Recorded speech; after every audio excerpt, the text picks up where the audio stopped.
Salut tout le monde, c'est Slice, j'espère que vous allez bien. On se retrouve aujourd'hui pour une toute nouvelle vidéo, les bases de Valorant. Dans cette vidéo, on va voir le strafe et les paramètres du jeu. Cette vidéo s'applique à ceux qui commencent vraiment, donc on va partir du fer jusqu'aux plates. Alors restez bien dans toute cette vidéo pour voir tout ce qu'on va apprendre aujourd'hui ensemble. On va commencer direct par les paramètres, c'est parti. En général, la langue, peu importe, couleur. Moi j'ai mis en jaune, je vois que beaucoup de gens l'utilisent. La sensibilité, il y aura un lien dans la biographie de cette vidéo pour trouver sa sensibilité parfaite. C'est très simple, je vous explique ça dès qu'on rentre dans le terrain de jeu, rien de plus. Scope sensitivity, tout ça, on touche pas, on laisse la valeur par défaut. Ça va être un multiplicateur de sensibilité en fonction de si on scope ou pas. On veut vraiment pas. Raw input, non plus. Et à part ça, où vous mettez comme vous voulez, tout le reste vous mettez comme moi. Voilà. Niveau des contrôles, un peu ce que vous voulez. Pour bunny plus facilement, molette vers le bas. Et surtout, on évite de mettre trop de raccourcis sur les boutons de la souris, c'est pas bon. Au niveau du crosshair, pareil, il n'y a pas de bon ou de mauvais crosshair, il n'y a que celui qui vous va. L'important pour la clé de la progression, c'est de vraiment rester sur le même crosshair. Moi j'en ai plusieurs, on peut voir qu'il y en a un assez gros, il y a un point, moi je vous conseille le point. Ça vous force à être précis, ça prend pas trop de place sur l'écran et ça vous demande de vous focus viseur. Au niveau de la vidéo, on va s'y attarder un petit peu plus. Le 4 tiers n'est pas comme sur Counter-Strike, c'est juste, comment dire, l'agrandissement du HUD, donc de la barre de vie, de la barre des spells, et ça va modifier le crosshair. Ça nous fait gagner aussi légèrement des FPS, mais ça n'apporte pas réellement un réel gain énorme comme sur certains jeux d'être en 4 tiers. Cependant, je vous conseille quand même d'y être. Beaucoup de pros jouent en 1280 par 960. D'autres, la résolution est juste au-dessus. Ce sera pas pareil, là c'est du 5 quarts et là c'est du 4 tiers. Donc voilà. Tout ça à vous laisser. On désactive tout. Et on met en on. Pas en on plus boost. Parce qu'on a plus de performance en on. Niveau des qualités. Pour tous ceux qui ont un bon PC. Vous activez le multicore. Enfin ça quoi. En gros. Pour les autres. Vous le désactivez si vous avez vraiment un vieux PC. Et vous mettez tout en low bien évidemment. Pour les stats, vous mettez un petit peu ce que vous voulez. Mais évitez de tout afficher. Pour moi, il y a vraiment que les FPS qui comptent. Le ping, vous pouvez le voir plus ou moins quand vous sélectionnez les serveurs. Donc rien d'important. Et maintenant, par contre, quelque chose de très important, le son. Donc voilà, au niveau du son, moi je l'ai mis à fond, ça c'est à vous de régler. On active les 4 premiers, on désactive les 3 autres. Et tout ça, on met comme moi. Ok, donc là on est en terrain de jeu.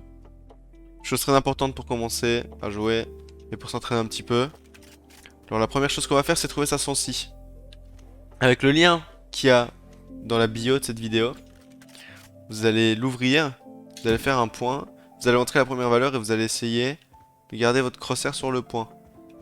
Vous allez vous déplacer un peu aléatoirement et toujours essayer de garder. Vous faites ça, vous allez voir qu'à la fin, au bout de plusieurs tests, ça va vous donner la sensi parfaite. Et vous allez tout simplement avoir la bonne sensi pour partir sur de bonnes bases sur le jeu. Vous avez la sensi, très bien. Maintenant, on passe à l'aim. Quand vous commencez le jeu, le problème c'est l'aim. Valorant, c'est un jeu quand même assez demandant au niveau de l'aim. On peut pas spray, vu que c'est jamais le même spray. Donc on est obligé de jouer un peu au tapping, donc du balle par balle. Déjà, première chose qu'il faut comprendre, c'est que... Je vais vous mettre les bots. Vous voyez? Il y a une hauteur de tête. Les bots ont la même hauteur de tête que nous. Un des premiers mauvais réflexes que les gens vont avoir, c'est de scoper. Ça ne sert à rien, ça accentue le recul. Donc, le scope, on oublie. On va essayer au début de juste se mettre de manière horizontale. On va pas jouer sur la verticalité. Ce que vous pouvez faire, c'est vous prenez cette ligne en repère et vous faites un coup à droite, un coup à gauche. Ça va vous échauffer, ça va permettre de bien avoir sa sensi en main. Faites ça un peu tous les jours quand vous commencez votre session, c'est nickel.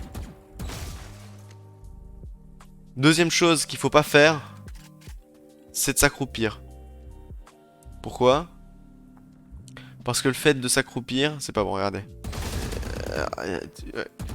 S'accroupir, c'est pas bon. Surtout que, à plus bas niveau, les gens ne viseront pas la tête. Ils auront pas ce qu'on appelle le crosshair placement assez bon. Le crosshair placement, c'est le fait de mettre son viseur au niveau de la tête. Donc les gens viseront votre corps. Et le truc, c'est que si quelqu'un vise là, et que t'es accroupi, eh ben, il te vise la tête. Donc en fait, ça veut dire que la personne qui vise mal, tu l'aides à te tuer plus vite. Donc surtout, ne pas s'accroupir en tirant. La meilleure façon, si vous avez déjà cette mauvaise habitude, c'est de débind la touche, le temps de. Alors, c'est pas optimal, mais ça va vous aider au moins à retirer l'habitude. Et ça vous fera gagner bien plus de fights, ça j'en suis sûr. Maintenant qu'on sait à peu près ça, on sait qu'il faut viser la tête, on sait qu'il faut faire du tapping, qu'il faut pas s'accroupir, il y a une mécanique qui est pour moi la mécanique même du jeu, mais qui juste le fait de vous l'apprendre va vous faire sortir de tous les petits niveaux et monter au moins jusqu'à diamant assez facilement si on applique cette technique à la lettre. C'est le strafe. Alors le strafe c'est quoi? C'est très simple. Ça consiste à aller, par exemple dans ce cas-ci à gauche, et s'arrêter en appuyant à droite. Là je vais à droite, je lâche, j'appuie à gauche. C'est très simple, vous avez vite compris. Maintenant, c'est quoi le but? Le but c'est que quand tu vas à droite, t'as une vélocité, et que si tu lâches, bah t'es pas tout de suite précis. Alors que si tu strafe, tu casses ta vélocité, donc t'es à 0, et donc tu peux tirer direct. Ce qui est qu'à la place de faire ça, on peut faire ça.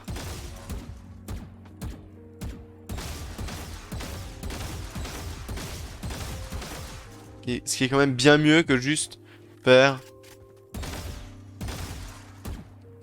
Le strafe nous permet d'être à la fois mobile et d'être précis. Ce qui est vraiment un avantage sur des gens qui vont commencer à essayer de nous spray dès qu'ils nous voient. Si la personne rate ses 3 premières balles et que vous êtes en train de strafe, il va devoir reset son pattern, se remettre sur vous et commencer à retirer. Pendant ce temps-là, vous avez tout le temps de le tuer. Donc le strafe, c'est vraiment super important. Quand vous commencez à vous entraîner pour le strafe, il faut y aller étape par étape. La première étape, on se décale, on essaye de juste de s'arrêter au bon moment. Puis la deuxième étape, ça va être tout simplement essayer de strafe et de tuer les bots. Ça va être galère au début, faut pas s'inquiéter. C'est une mécanique qui est longue à apprendre. Et avant de la maîtriser parfaitement, c'est vraiment compliqué. Donc voilà, le strafe c'est vraiment la chose importante à entraîner. Ça va vous suivre tout au long. Donc vraiment, vous pouvez déjà commencer même à partir du fer à vous entraîner dessus. C'est la chose à maîtriser pour vraiment monter. On va entrer vaguement dans le sujet. Parce que c'est pas vraiment du niveau. Ce sera plutôt pour le niveau plate, etc. Mais on va quand même aborder vite fait le crosshair placement. C'est le fait de mettre son viseur là où le danger est le plus proche. Et de préférence au niveau de la tête. Alors, exemple tout con, c'est de mettre son viseur ici pour décaler, pour être déjà prêt. Ça c'est le crosshair placement. Et si vous voulez de l'autre côté, c'est le fait de mettre son viseur ici parce qu'on sait que la tête du mec va être ici quand il va décaler.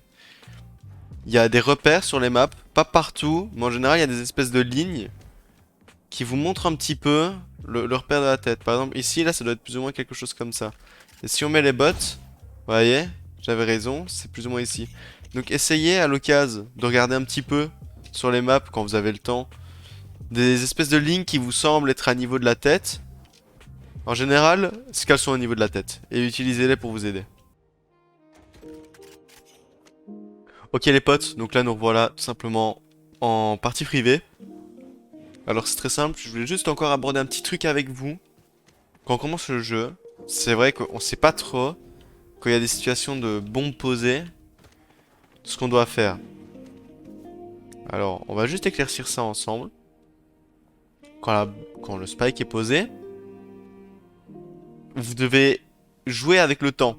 Comme vous savez, le spike il va pas rester éternellement. Il y a un temps et à la fin d'un certain temps il explose.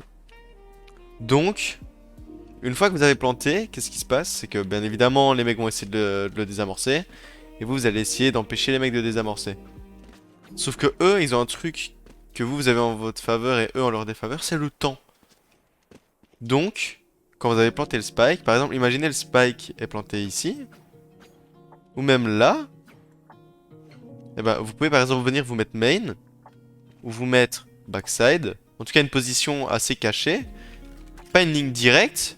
C'est-à-dire que vous n'allez pas être ici, là, comme ça, à attendre. Vous voyez? Ça, c'est pas bon. Vous allez venir vous cacher là en dessous. Vous allez jouer le temps. Et surtout, quand ça touche le spike, quand vous entendez que ça désamorce, comptez 2 secondes dans votre tête. Tac, vous entendez, vous faites 1, 2, et vous décalez. Pourquoi? Parce que t'en as qui touchent pour vous faire sortir. Vous comptez 2 secondes, il y a moyen que la personne, ne vous voyant pas sortir dès le début, retouche.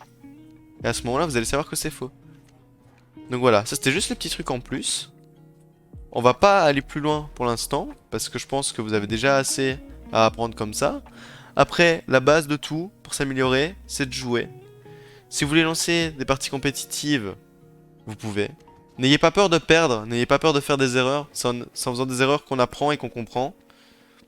Mais, si jamais vous voulez ne pas des ranks au début, essayez juste d'aller en Uno Ranked et d'appliquer tout ce que j'ai fait.